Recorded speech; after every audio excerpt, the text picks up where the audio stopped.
우리 성경 말씀 교독합니다. 열왕기상 7장 1절에서 12절 말씀 교독합니다.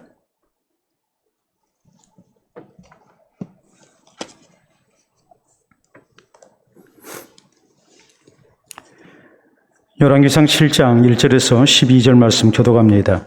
솔로몬이 자기의 왕궁을 13년 동안 건축하여 그 전부를 준공하니라.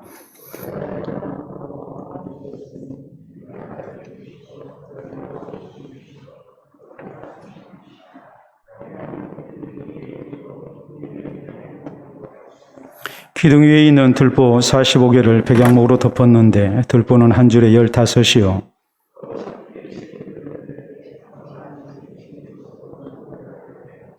모든 문과 문설주를 다 큰 나무로 네모지게 만들었는데 창과 창이 세 층으로 서로 마주 대하였으며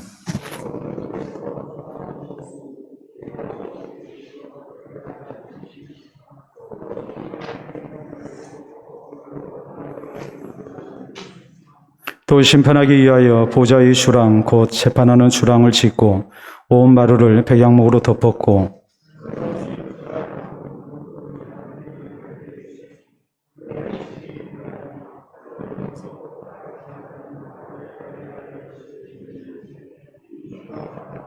이 집들은 안팎을 모두 귀하고 다듬은 돌로 지었으니 크기대로 톱으로 켠 것이라.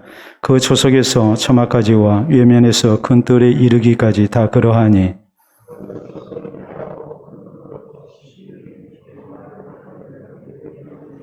그 위에는 크기대로 다듬은 귀한 돌도 있고 백양목도 있으며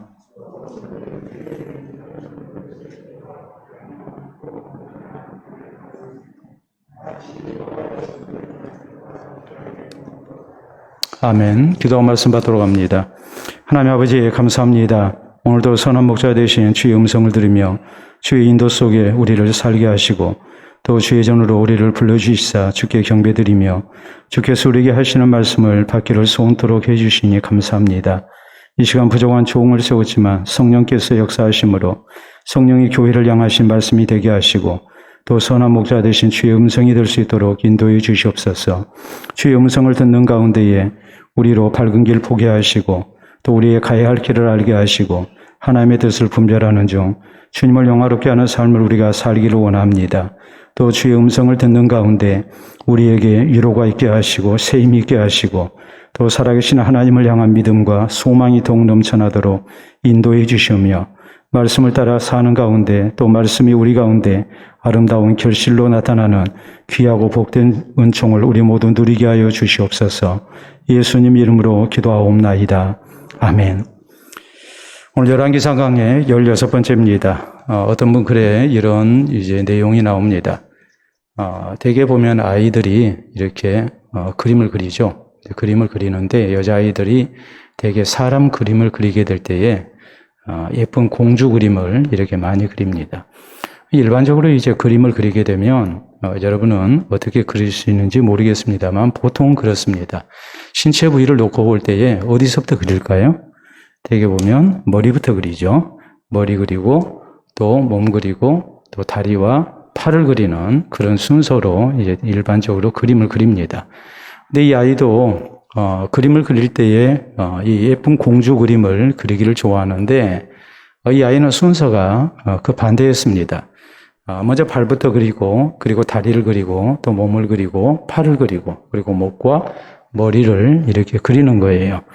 그러니까 부모가 생각할 때 얘가 좀 이상하다 이런 생각을 안 할 수가 없죠. 머리부터 발까지 그림을 순서대로 그리는 것이 일반적인데 우리 아이는 왜 이렇게 반대로 그릴까? 우리 아이가 반대로 그린다고 생각을 했습니다. 그래서 여기에 대해서 교육학자에게 이렇게 질의를 합니다. 우리 아이가 좀 이상합니다. 이렇게 공주 그림을 그리는데 머리부터 발로 이렇게 그 순서가 된 게 아니고 발부터 그리고 난 다음에 머리로 이렇게 머리를 향해서 그림을 그립니다.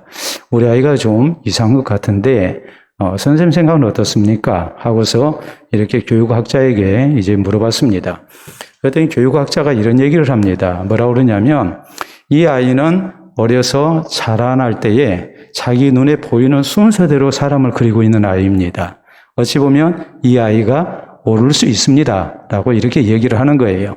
아이가 어려서 기어다니게 될 때에 먼저 사람의 발을 보겠죠. 그 다음에는 무릎이 보일 터이고 또 좀 더 자라게 되면 눈에 이제 몸이 보이게 될 거고 그리고 나중에 머리가 보이지 않겠습니까? 그렇기 때문에 이 교육학자가 내린 처방은 전혀 이상하지 않습니다.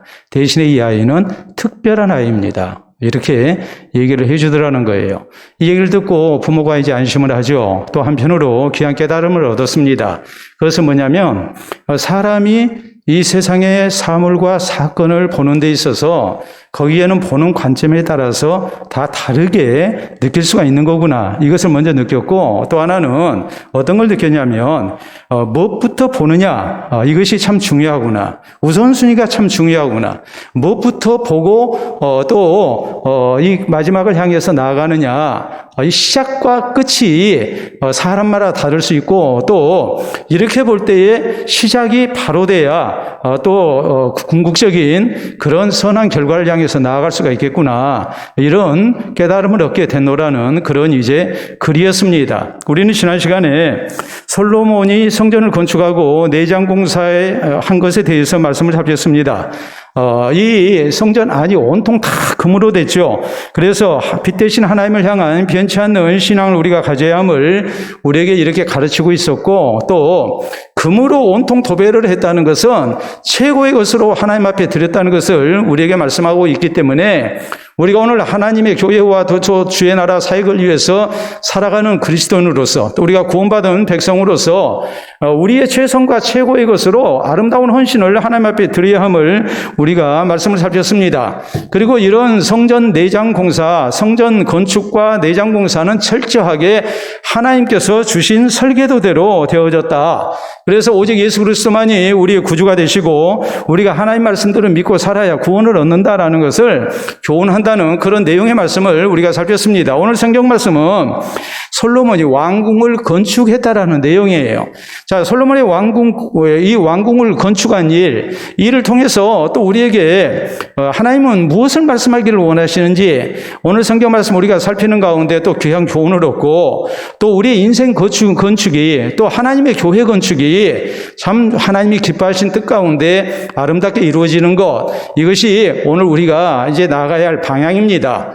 우리가 무엇을 소중하게 여겨야 할 것인가? 또 우리가 어떤 관점에서 솔로몬의 왕궁 건축을 우리가 이해하고 또 하나님이 우리에게 바라시는 그 모습을 우리가 살아야 할 것인가? 이것이 오늘 성경 말씀을 통해서 우리가 살펴야 할 그런 교훈들입니다.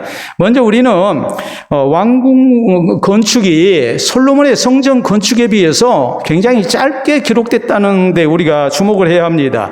자, 1절에 보면 그런 말씀이 나왔죠.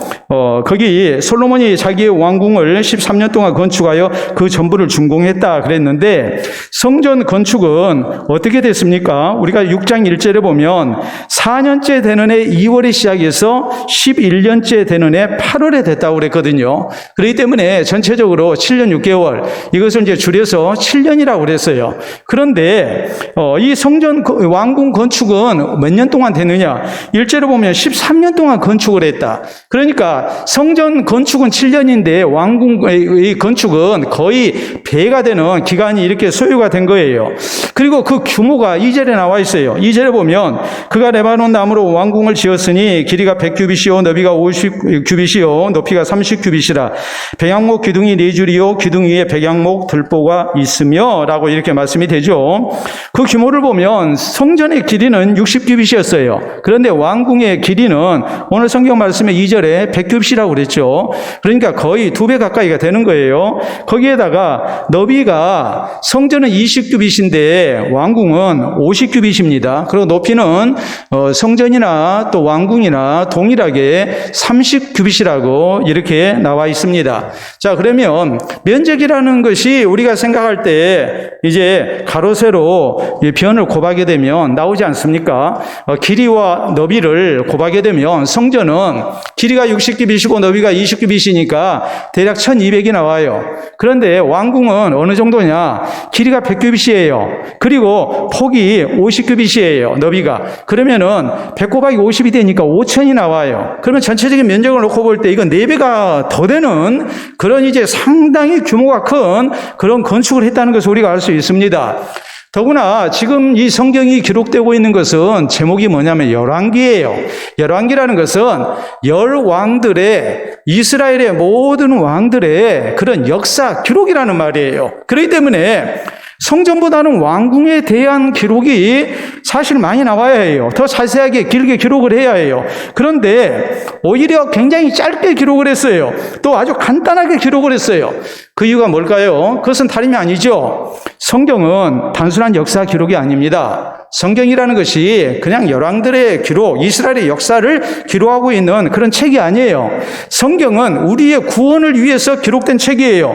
그렇기 때문에 왕들에 대한 기록, 열왕기조차도 예수 그리스도를 통한 하나님의 구원을 나타내기 위해서 기록된 성경인지라 성경은 솔로몬의 왕궁이 이렇게 굉장히 화려하고 잘 지어졌다. 거기에 초점을 맞추지 않고 우리의 구원을 위해서 하나님이 허락하신 성전에 대한 기록이 자세하게 우리에게 그 교훈을 담아서 이렇게 전달이 되고 있는 거예요.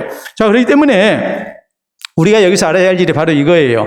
우리는 성경을 통해서 죄인된 우리를 향하시는 하나님의 사랑, 또 하나님의 구원, 이런 것을 우리가 볼 수 있어야 합니다. 성경이 궁극적으로 지향하는 것이 뭐겠습니까? 그것은 예수 그리스도를 통한 구원이에요. 하나님의 사랑이 예수 그리스도를 통해서 나타났고 예수 그리스도를 우리가 구주로 믿음으로 해서 구원 얻는다. 이것을 밝히기 위해서 성경은 기록된 거란 말이에요. 그렇기 때문에 성경은 철저히 이 관점에서 기록이 되고 있는 거예요.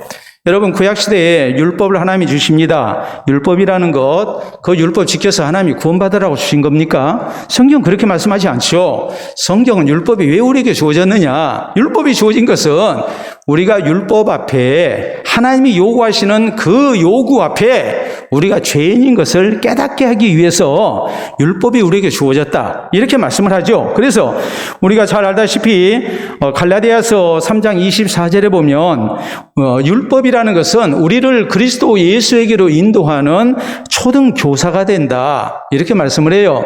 가장 기본적인 것. 여러분 생각을 해보세요.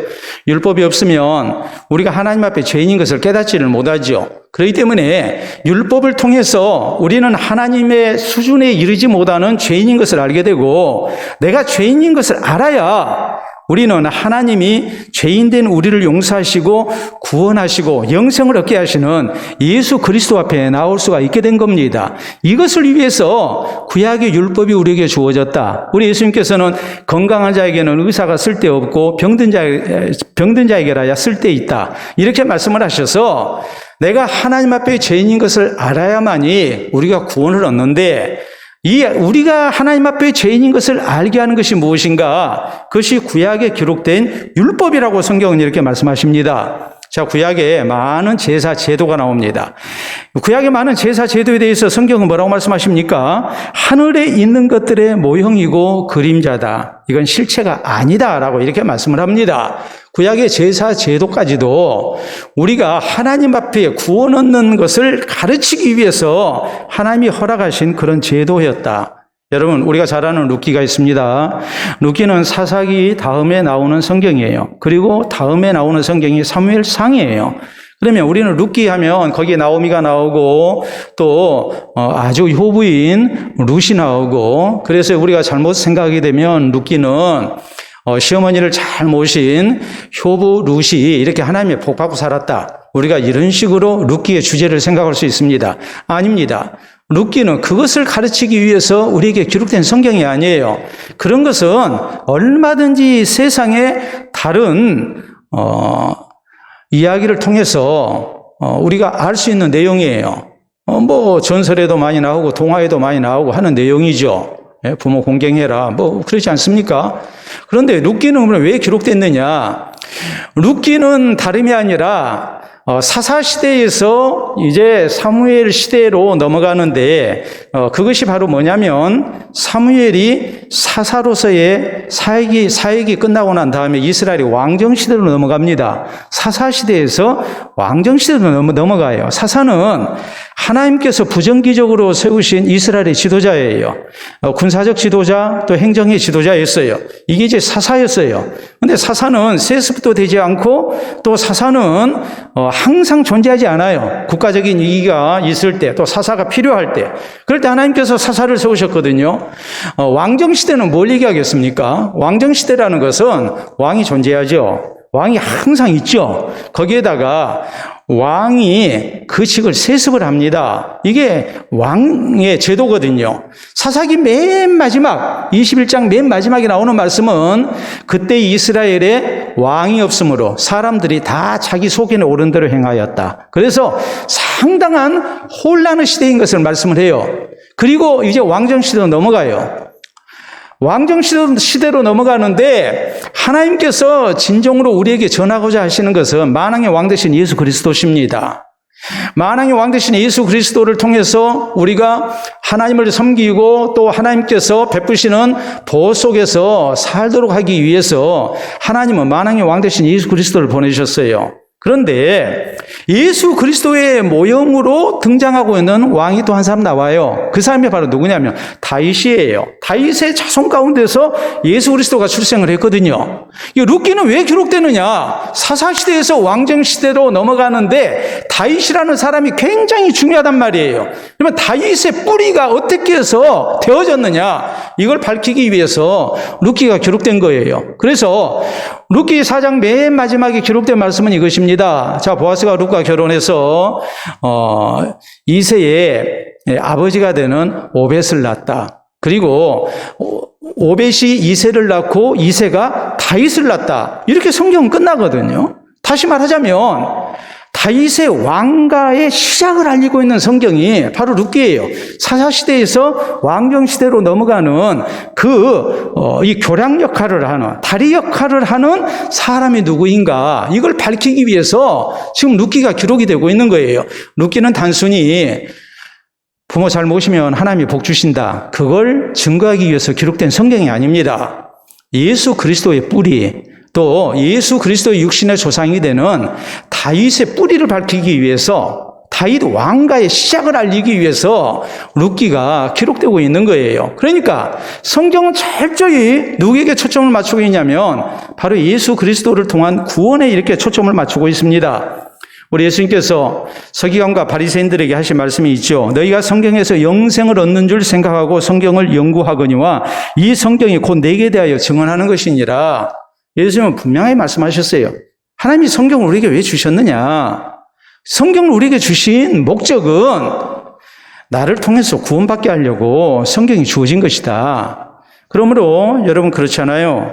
우리가 디모데후서 3장 15절에서 17절에 있는 말씀을 보면 네가 어려서부터 성경을 알았나니 성경은 능히 너로 하여금 그리스도 예수 안에 있는 믿음으로 말미암아 구원에 이르는 지혜가 있게 하느니라. 모든 성경은 하나님의 감동으로 된 것으로 교훈과 책망과 바르게 함과 의로 교육하기 유익하니 이는 하나님의 사람으로 온전하게 하며 모든 선한 일을 행할 능력을 갖추게 하려 함이라. 성경은 이렇게 기록이 되죠. 성경은 능히 너로 하여금 그리스도 예수 안에 있는 믿음으로 말미암아 구원에 이르는 지혜가 있게 한다. 성경이 우리에게 왜 주어졌느냐? 우리에게 주어진 이유는 예수님 구주로 믿어서 구원 얻게 하려고 기록이 된 겁니다. 그리고 이 성경을 통해서 우리는 신실한 하나님의 사람으로 세움을 입고 또 이 시대를 살아가는 하나님의 사람으로서 우리가 모든 것을 갖추는 그런 견실한 그리스도인으로 살아갈 수 있는 힘을 얻게 하려고 성경이 우리에게 주어진 거예요. 그렇기 때문에 우리는 뭐 해야 합니까? 성경을 통해서 예수 그리스도를 봐야 해요. 유명한 종교개혁자 마틴 루터가 한 말이 있습니다. 우리 몸에 어디를 베어도 피가 나온 것처럼 성경 어디를 읽더라도 거기에서 예수 그리스도의 피가 흘러나온다 그랬어요. 성경을 우리가 어떤 관점에서 봐야 하느냐 하는 거예요. 여러분 그렇잖아요? 우리가 예를 들어서 그렇습니다. 공부 잘하는 학생과 공부 못하는 학생의 차이점이 뭐겠습니까? 물론 공부 못하는 학생은 공부를 안 합니다. 공부 잘하는 학생은 공부를 하죠. 그런데 똑같이 책상 앞에 앉아서 공부를 열심히 했는데 결과가 달라요.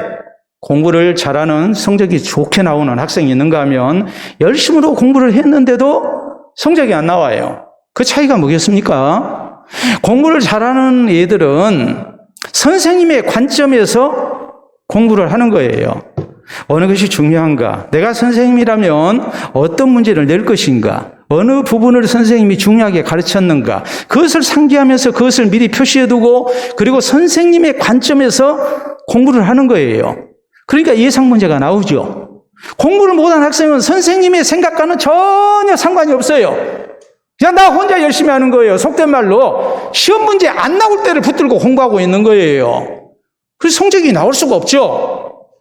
우리의 구원 문제도 마찬가지예요. 하나님께서 우리에게 성경을 주셨을 때에 왜 성경을 주셨는가? 무엇 때문에 주셨는가? 우리가 그것을 분명히 알고 우리가 성경을 봐야 하고 하나님의 말씀을 받아야 합니다. 그것은 예수 그리스도를 통한 하나님의 구원입니다. 여러분, 성경은 요한복음 20장 30절 31절에 이렇게 말씀합니다.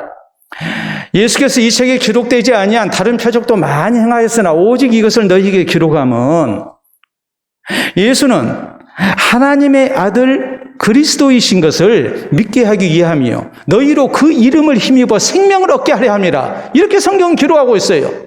성경이 왜 기록됐느냐? 성경이 기록된 것은 예수 그리스도가 하나님의 아들로서 우리의 그리스도시라는 것을 밝히기 위해서, 그래서 우리로 그 이름을 힘입어서 생명을 얻게 하려고 성경이 기록됐다. 이렇게 성경은 분명하게 밝히고 있습니다. 그렇기 때문에 우리는 솔로몬의 왕궁 건축이 13년이라는 굉장히 긴 세월 동안에 또 상당히 큰 규모로 이렇게 왕궁이 건축이 됐어요.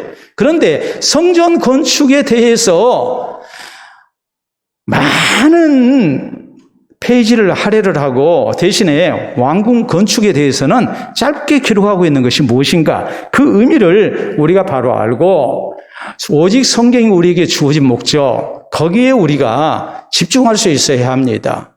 이 관점에서 우리가 성경을 봐야 해요. 그 관점은 뭐겠습니까? 다른 게 아니고 성경은 죄인된 우리를 구원하시기 위해서 하나님께서 예수 그리스도를 우리의 구주로 보내셨다는 사실이요.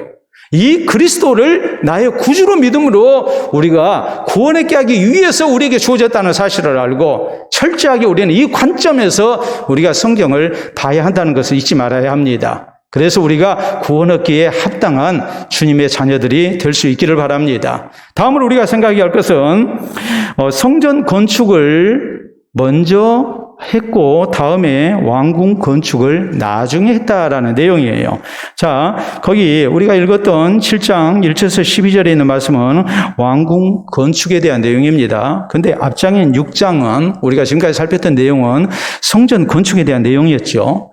그런데 7장 13절 이하, 우리가 다음 시간에 살피게 될 13절 이하에 있는 말씀을 보면 다시 성전 건축에 대한 내용이 나와요. 여기에서는 성전 기구를 이렇게 제조한 일에 대해서 자세하게 나옵니다. 자, 이것은 어떤 것은 의미가 있느냐 했을 때에 왕궁을 건축했는데 왕궁 건축도 궁극적으로 성전 건축의 일부밖에 되지 않는다라는 뜻이에요. 자, 성전 건축에 대해서 성전의 외관에 대한 건축에 대해서 6장에서 기록을 했죠. 그리고 또 이 내장 공사에 대한 기록이 나왔어요.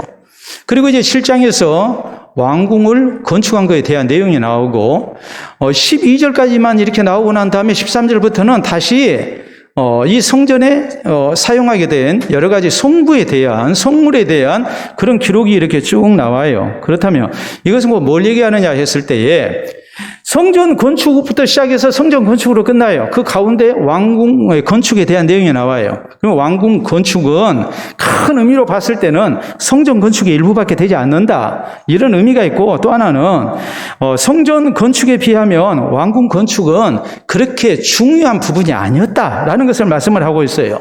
그렇기 때문에 왕궁을 건축한 것보다 성전 건축한 것을 먼저 하고 있고, 또 성전 건축을 준공하고 난 다음에 비로소 왕궁을 건축을 했다. 7년 동안 성전을 건축하고 그 후에 13년 동안 왕궁을 건축했다. 이렇게 지금 말씀이 나오고 있는 거죠. 그러면 전체적으로 생각을 해보세요. 7년 건축한 건축물이 더 중요하겠습니까? 13년을 건축한 건축물이 더 중요하겠습니까?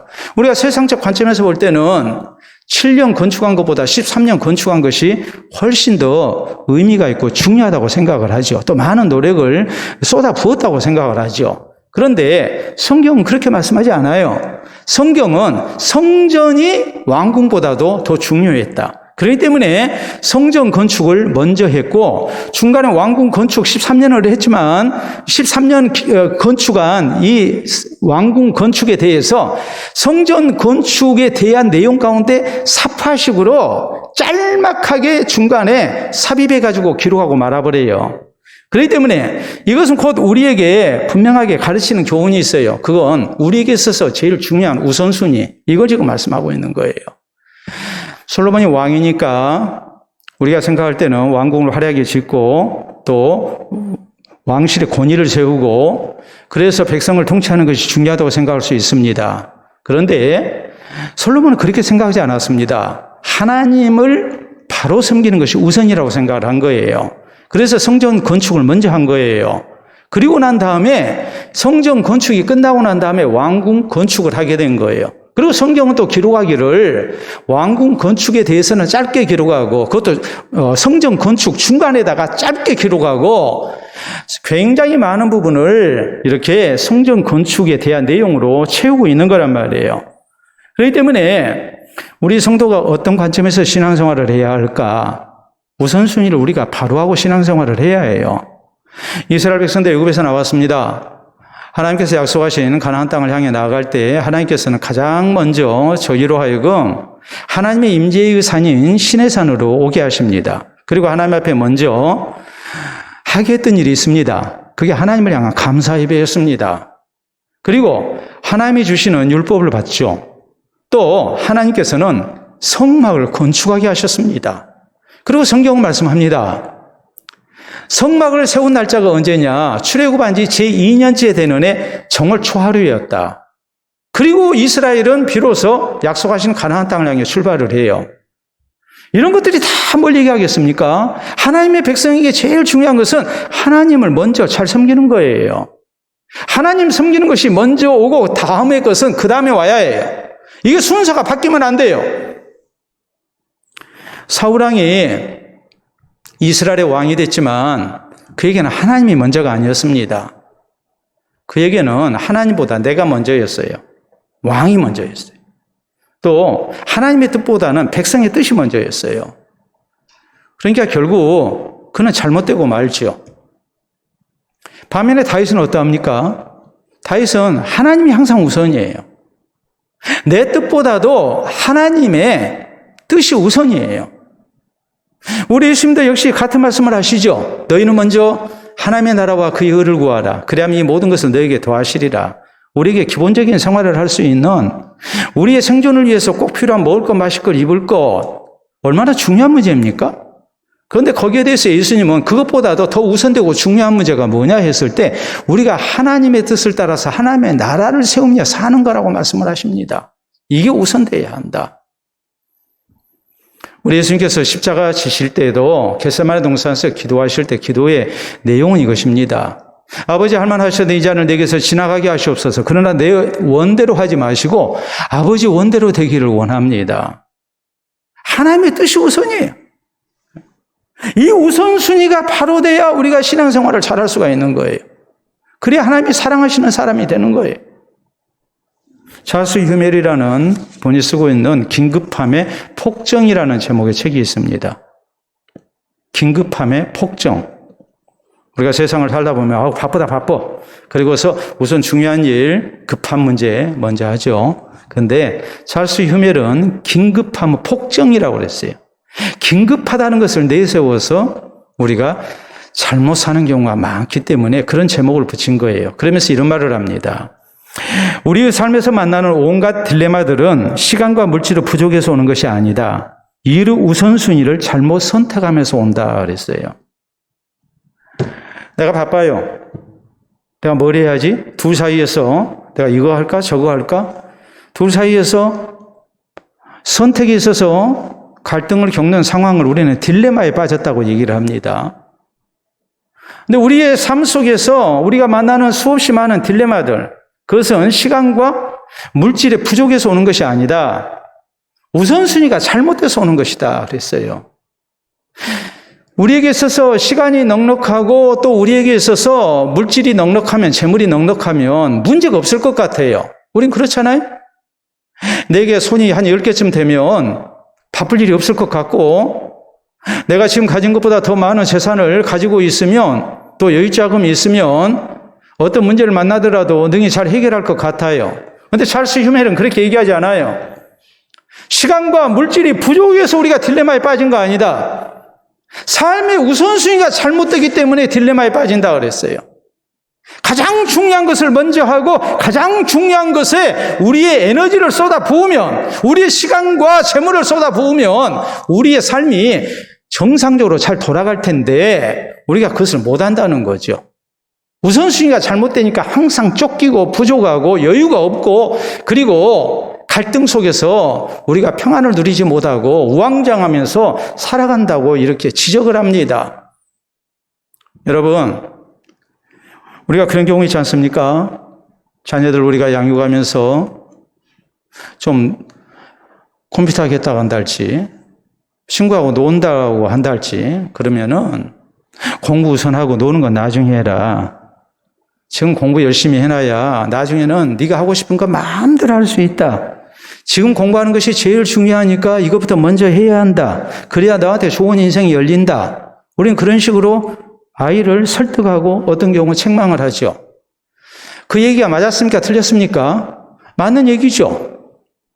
놀고 싶다고 놀아버리고 자고 싶다고 자고 친구들 만나고 싶다고 해서 만나고 하면서 내가 정말 학생으로서 해야 할 본분을 다하지를 못하게 되면, 지금은 다 하고 싶은 거 내가 마음대로 하니까 좋은 것 같지만 나중에는 후회하잖아요.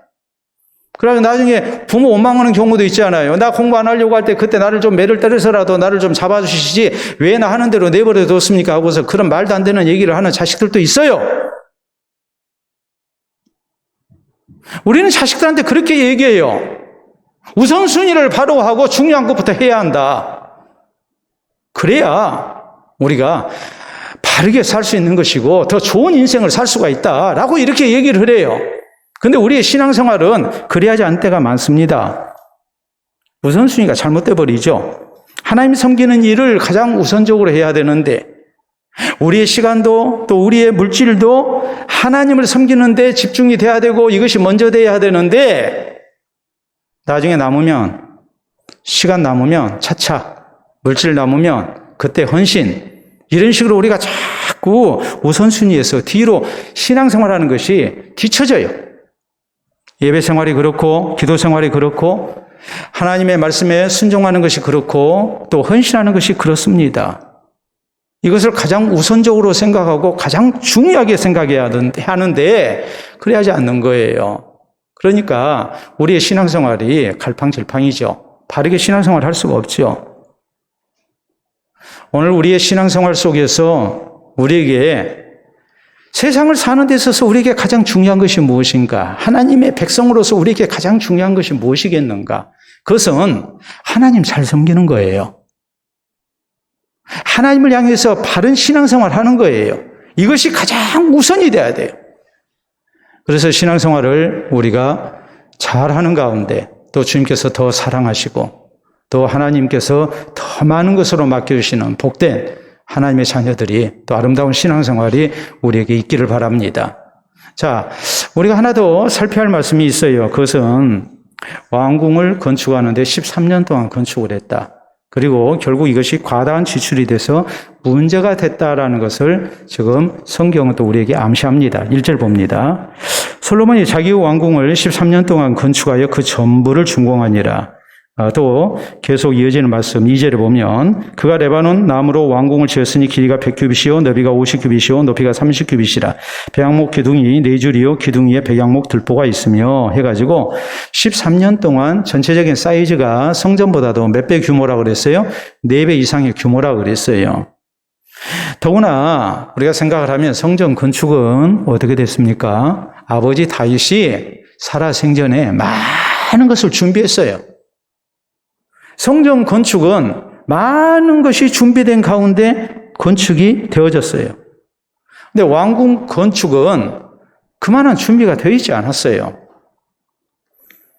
자, 8절에 보면 이런 말씀도 나오죠. 우리 같이 읽겠습니다. 솔로몬이 거처할 왕궁은 그 주랑 뒤 다른 뜰에 있으니 그 양식이 동일하며 솔로몬이 또 그가 장가든 바로의 딸을 위하여 집을 지었는데 이 주랑과 같더라 라고 이렇게 말씀을 하죠. 바로의 딸을 위한 궁전을 지었다. 우리가 같은 내용을 기록하고 있는 다른 성경을 보면 이렇게 기록이 됩니다. 바로의 딸이 하나님의 성전이 있는 다윗성에 살지 못하리라. 그리고 솔로몬이 바로의 딸을 위해서 다윗성 밖에다가 따로 왕궁을 지어줬어요.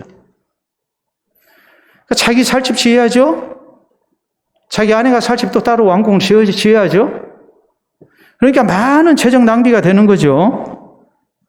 그래서 결국 어떻게 됐느냐? 아들 르호보암 때에 백성들이 무거운 세금과 부역 때문에 원망이 있었고 결국 이로 인해서 민심이 이반되죠. 그리고 나라가 분열되고 말죠. 자, 이 말씀은 우리에게 어떤 교훈을 남기고 있을까요? 하나님께서 우리에게 맡기신 것을 우리가 잘 관리해야 함을 말씀합니다. 우리 그리스도인은 검소하게 살아야 하고 전략하며 살아야 해요. 하나님이 우리에게 주신 건물과 재물을 또 시간을 우리가 낭비해서는 안 돼요. 하나님이 우리에게 주신 것은 내 마음대로 낭비하면서 살아라고 우리에게 주신 것이 아니기 때문에 그래요. 하나님이 내게 맡기신 뜻을 따라서 그것을 잘 사용해야 한단 말이에요. 여러분, 요셉이 7년 동안 풍년되니까 허랑방탕하게 그거 다 낭비하고 살았습니까? 성경이 그렇게 말씀합니까? 7년 풍년이 지나고 나면 또 7년 흉년이 찾아올 거라는 걸 알고 충분하게 준비를 해두잖아요. 그래서 자기 백성만이 아니라 많은 민족을 살리는 사람으로서 쓰임을 받잖아요.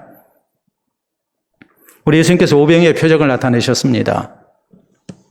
남자로만 5천, 남녀노소 2만여 명의 많은 무리들을 배불리 먹게 해주셨어요. 근데 예수님이 이런 말씀하십니다. 남은 것을 거두어라. 버리는 것이 없게 하라. 그래서 12바구니 넘게 남은 것을 거두었다라고 성경이 이렇게 말씀하죠. 예수님은 얼마든지 표적을 나타내실 수 있어요. 그런데 예수님 뭐라고 말씀하십니까? 배불리 먹었으니까 나머지 버려도 된다. 내가 다음에 또 내가 먹여주겠다. 그렇게 안 하셨습니다. 버리는 것이 없게 하라. 남은 것을 거둬라. 하나님이 우리에게 주신 것 하나하나 한 푼 한 푼을 우리가 소중하게 관리해야 한다는 말이에요. 데살로니가후서 3장 8절에 보면 이런 말씀이 나옵니다.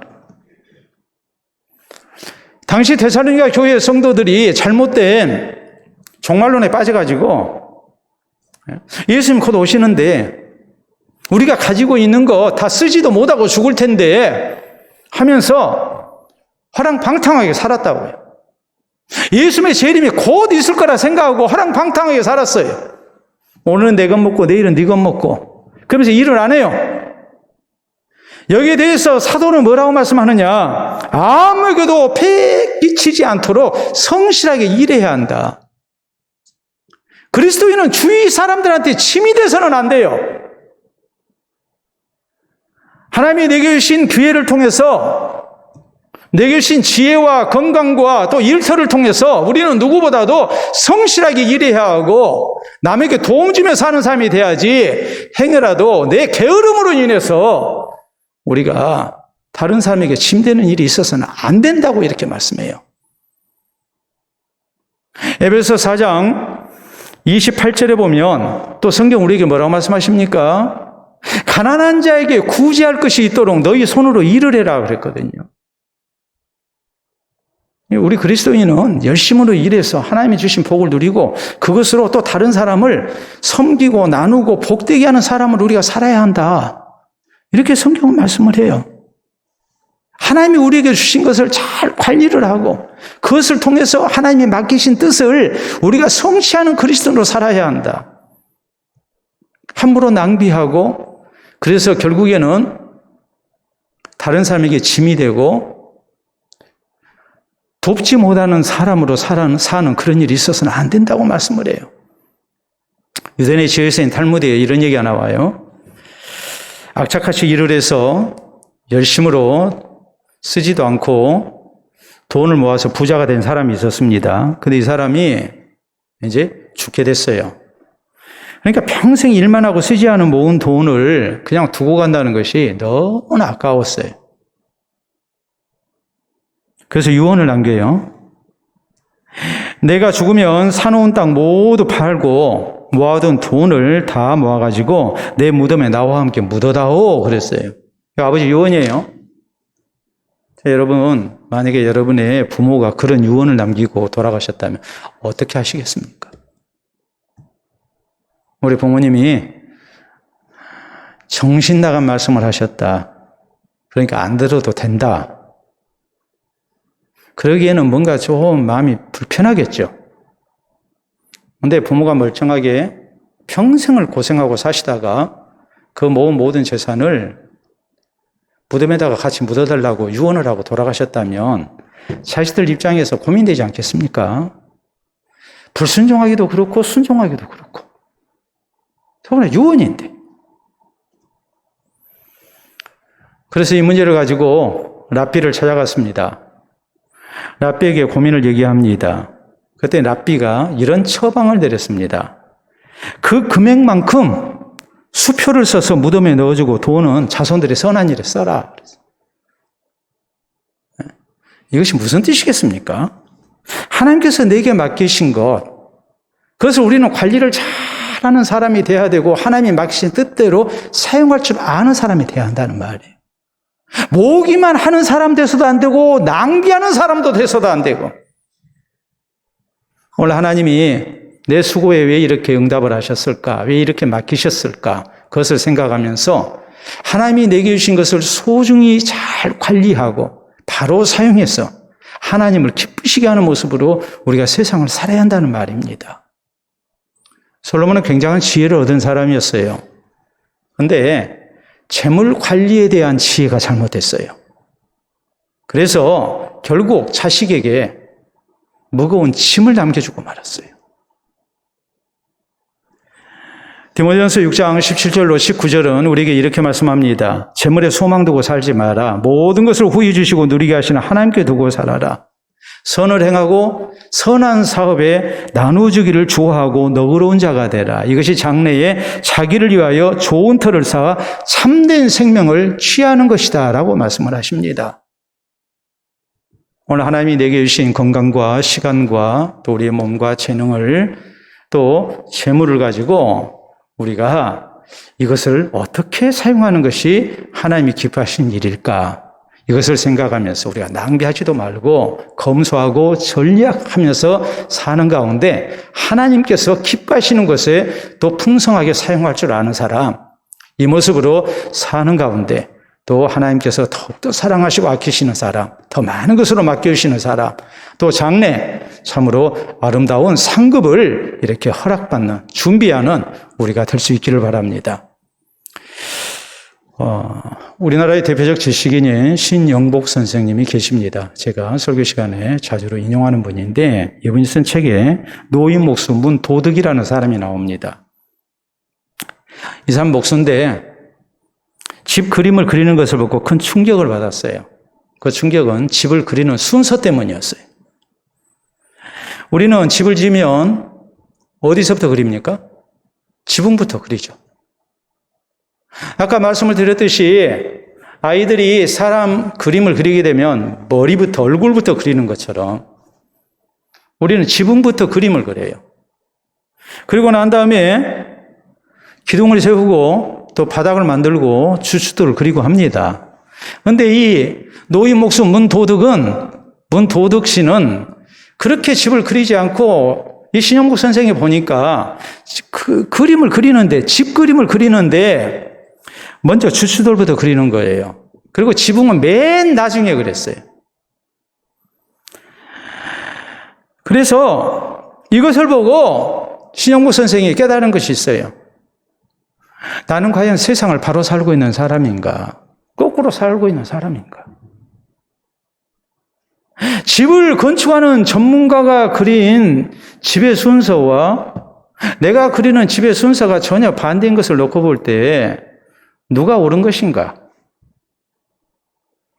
보통 사람들이 많이 그린다고 해서 그 순서가 옳은 거냐 이 말이에요. 아니면 전문가가 그리는 순서가 옳으냐 이 말이에요. 그래서 신영국 선생이 남긴 서화가 이게 있습니다. 한번 보도록 합니다. 서화를 보면 집이 그려져 있죠?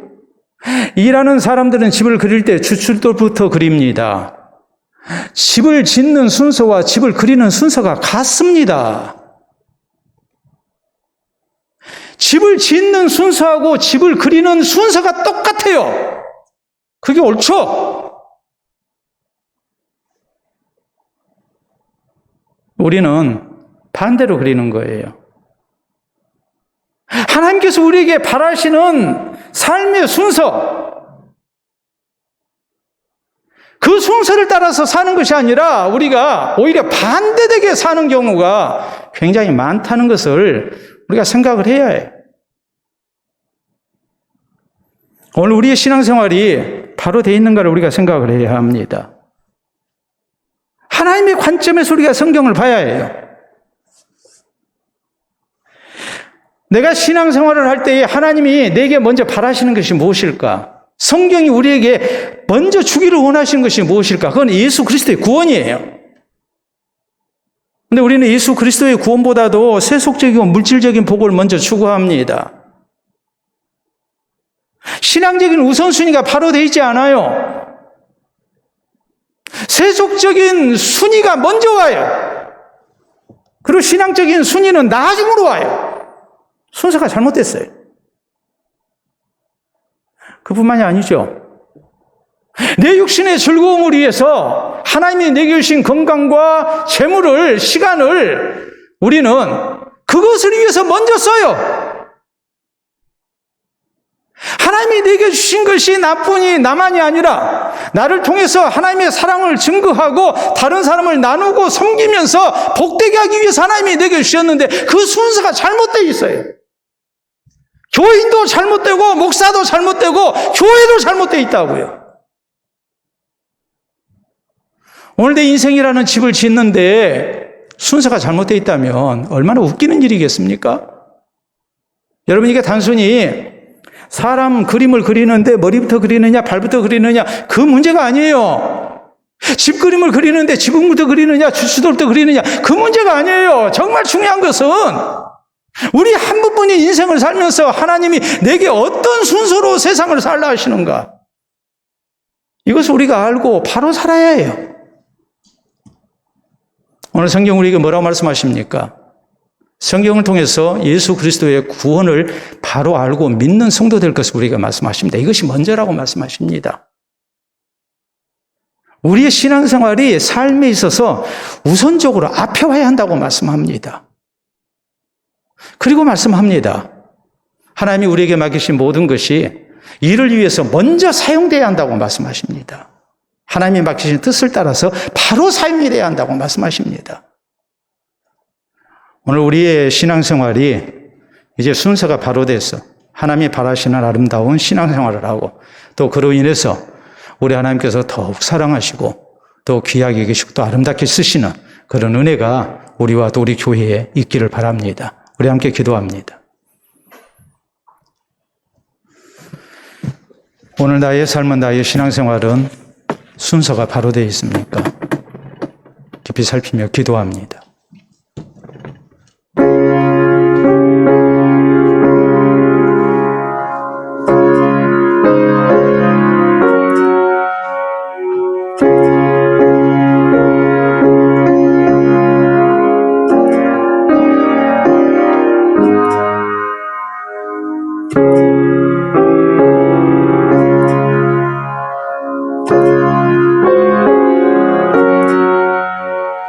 이